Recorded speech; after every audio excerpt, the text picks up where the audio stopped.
Reski, Mas Reski bicara tentang national security ini dalam menanggulangi ancaman radikalisme. Bagaimana seharusnya peran pemerintah saat ini di tengah wabah pandemi ini membuat strategi khusus terkait dengan upaya propaganda dan lain sebagainya baik itu di media sosial maupun ya secara umum.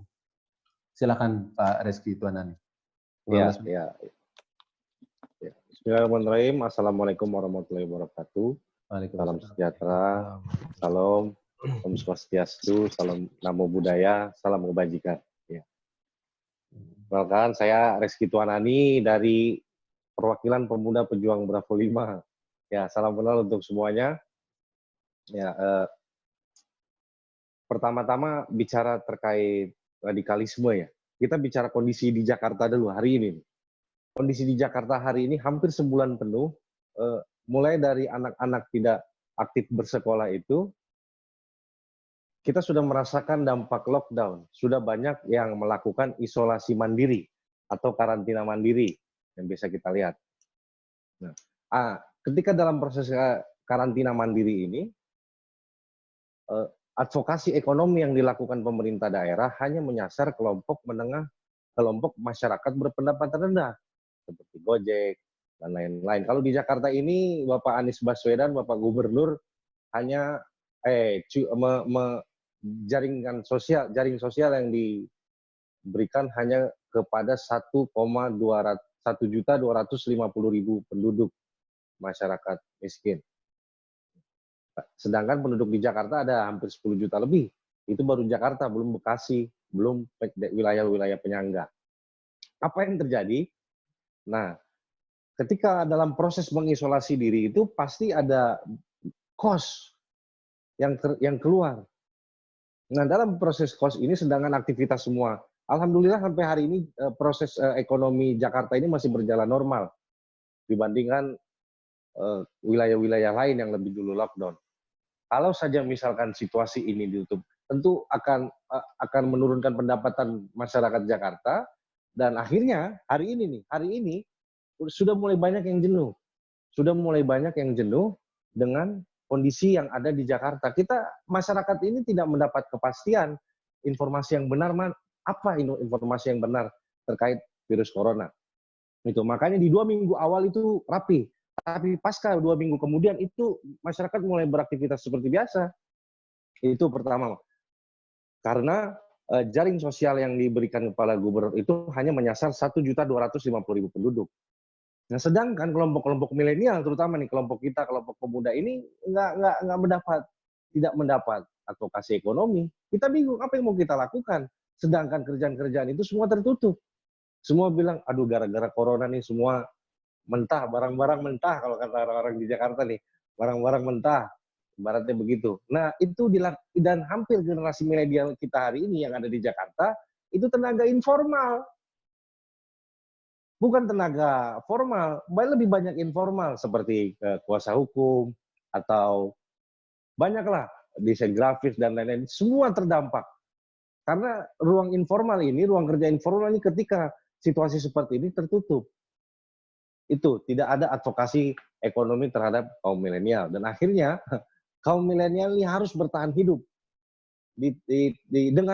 dalam keadaan krisis multidimensi hari ini.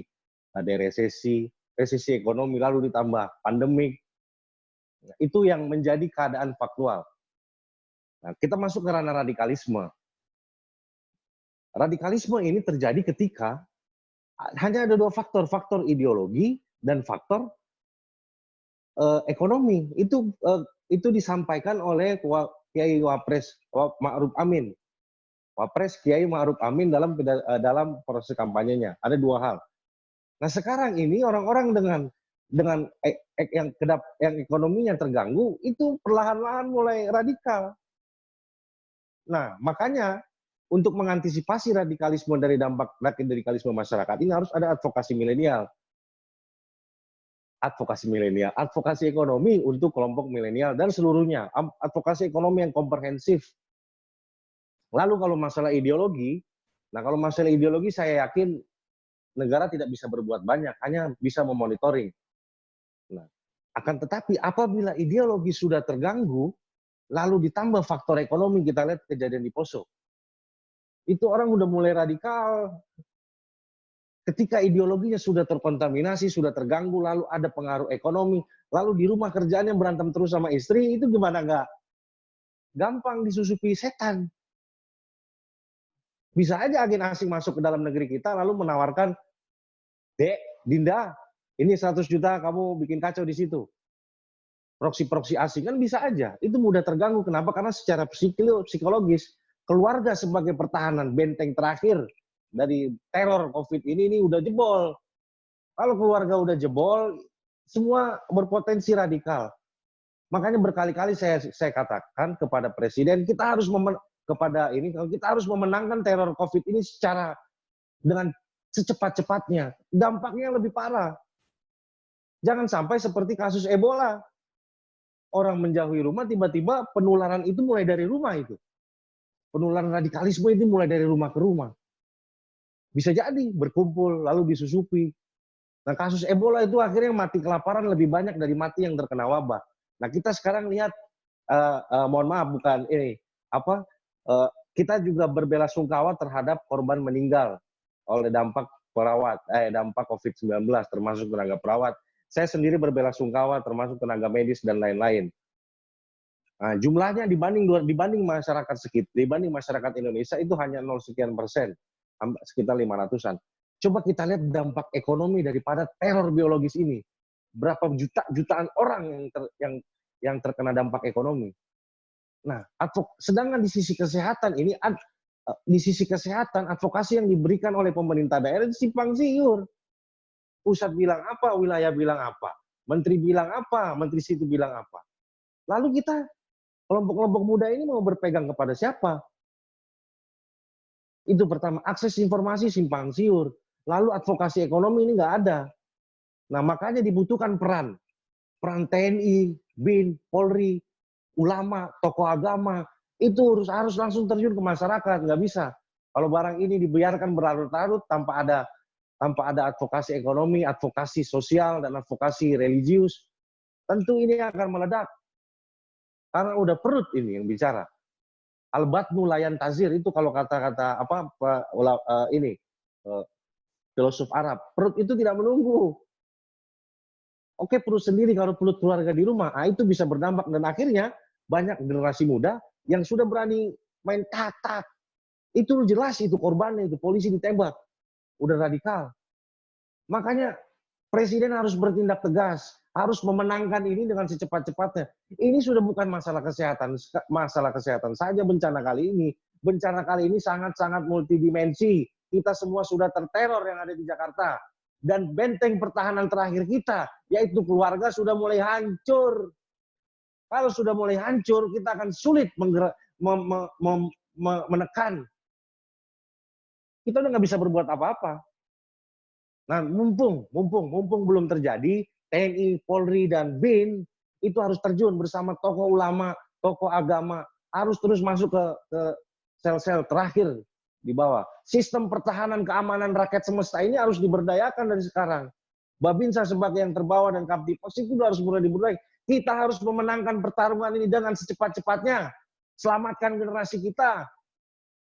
Akan tetapi apa yang terjadi di elit-elit? Semuanya cari untung. Hari ini siapa yang paling diuntungkan oleh wabah pandemik ini? Farmasi. Kalau misalkan hari ini di stop wabah pandemik ini, rugi itu yang udah nyetok-nyetok barang. Digoyang-goyang lagi Presiden. Kita pemuda Bravo 5 tetap setia dan waspada terhadap Presiden. Oh, itu kalau orasi kita lagi nongkrong, ini udah mulai stres. Karena di Jakarta kita nggak ada harapan. Makanya semua harus belajar dari Jakarta, jangan ambil keputusan sendiri. Hari ini semua udah pulang. Sekarang yang tertinggal di Jakarta ini orang-orang yang nggak punya kampung. Kita mau pulang ke wilayah di karantina, mau bertahan di sini mati kelaparan. Nah, kelompok-kelompok ini nanti yang akan bikin kacau. Diidentifikasi. Dan saya yakin kalau misalkan pemerintah jujur, pemerintah solid, tentu rakyat akan menerima dan siap kita bertarung melawan teror COVID-19 ini. Itu. Nah, penanganan rumah ibadah juga harus berhati-hati. Kita tidak bisa semena-mena membubarkan dengan arogan. Terutama untuk wilayah Jakarta ini karena contoh kasus ya, masih banyak masjid yang melaksanakan apa namanya sholat berjamaah, tapi tetap dengan mengedepankan protokol kesehatan. Lalu lantas tidak bisa masjid digembok, lalu tidak ada istilahnya masjid dibubarkan. Jangan, pakai hati. Pendekatan terhadap kelompok agama ini harus pakai hati. Dan saya yakin kepolisian di bawah Kapolri Idam Aziz dan Wakapolri Komjen Gatot Edi Purnomo bisa melakukan itu. Dan kita yakin TNI, BIN, dan Polri solid mengantisipasi keadaan ini. TNI, Polri, dan BIN tahu apa yang terjadi di masyarakat. Dan juga pemerintah juga harus solid. Pemerintah ini kadang-kadang kita ambil contoh di Amerika. Ketika Amerika Donald Trump mengumumkan status darurat, mengembangkan pemerintahan terakhir, tapi selalu didampingi para jajaran kabinet. Xi Jinping juga begitu. Dan ini satu statement, kita mau gimana? Semua itu Semeru udah meledak, Krakatau meletus. Itu udah tanda-tanda alam, kita harus bisa baca. Semua harus tahan diri. Tahan. Iya dong. Harus utamakan kepentingan rakyat. Kasihan Presiden. Presiden udah harus segera bersih-bersihkan istana. Dan Kementerian Agama juga harus bersihkan istana. Karena salah satu potensi dan Kementerian Agama juga harus membersihkan diri di lingkungannya. Kalau salah-salah kelola negara, salah-salah kelola istana, salah-salah kelola Kementerian Agama, semuanya terdampak karena radikalisme ini akan muncul. Nah, simbol-simbol agama terkadang dibawa-bawa. Misalkan ada ustadz tiba-tiba berkumpul bersama para jamaah menyuarakan, hari ini kita sangat kelaparan. Bagaimana? Apakah itu dituduh anarko? Ustadz itu menyerukan itu? Enggak, orang dia berbagi kan nggak bisa pendekatan hukum dan HAM. Dalam kondisi sulit hari ini harus pendekatannya hati. Kita harus bersatu. Seperti itu. Jangan main tuduh itu malah memperkeruh. Kasihan. Banyak ada gereja nanti dituduh radikal, ada nanti wihara dituduh radikal, dituduh intoleran. Padahal sumber utama permasalahannya itu ada di tubuh kita sendiri. Dan Kementerian Agama juga harus berbenah. Pak Menteri juga saya tahu orangnya bersih, sangat bersih. Akan tetapi sekelilingnya dikelilingi oleh orang-orang yang tersandra oleh masa lalu. Saya kasih tahu, tersandra oleh masa lalu, sistem. Lalu apakah kita, generasi muda akan mewarisi keadaan itu? Nah, kalau misalkan Pak Menteri nggak berani bawa KPK, kita ya pemuda Bravo 5 yang bawa KPK ke dalam pemuda Bravo 5. Allah Ta'ala berfirman, kabura maktan indallahi antaqulu ma la taf'alun. Allah memurkai orang-orang yang berkata, tapi tidak melakukan apa yang dia katakannya. Harusnya diamalkan apa-apa yang sudah diketahui. Seperti itu kira-kira diskusi saya dan kawan-kawan di anak-anak rantau yang ada di Jakarta yang mau pulang kemana. Yang tidak bisa, yang tersandra oleh keadaan.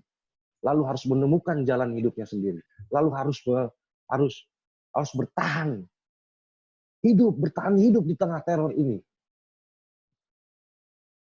Seperti itu. Jangan terlalu banyak. Nanti saya bisa orasi nanti ke atas. Seperti itu. Itu mungkin pandangan singkat sama saya. Closing statement saya jelas pada Pak Presiden segera menangkan wabah pandemik ini dalam tempo sesingkat-singkatnya. Jangan dibuat kita berlarut-larut.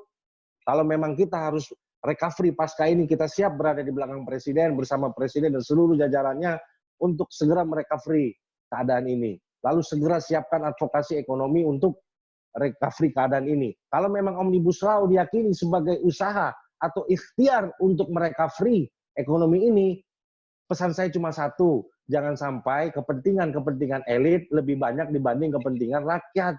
Kalau kepentingan elit lebih banyak daripada rakyat, yang ada itu tidak menjadi solusi. Yang ada untuk mencapai visi Presiden 2045 ini, 100 tahun generasi emas Indonesia ini akan sulit. Singkirkan dulu keadaannya. Seperti itu. Wabillahi taufiq wal hidayah. Wassalamualaikum warahmatullahi wabarakatuh. Setia dan waspada. Selamat.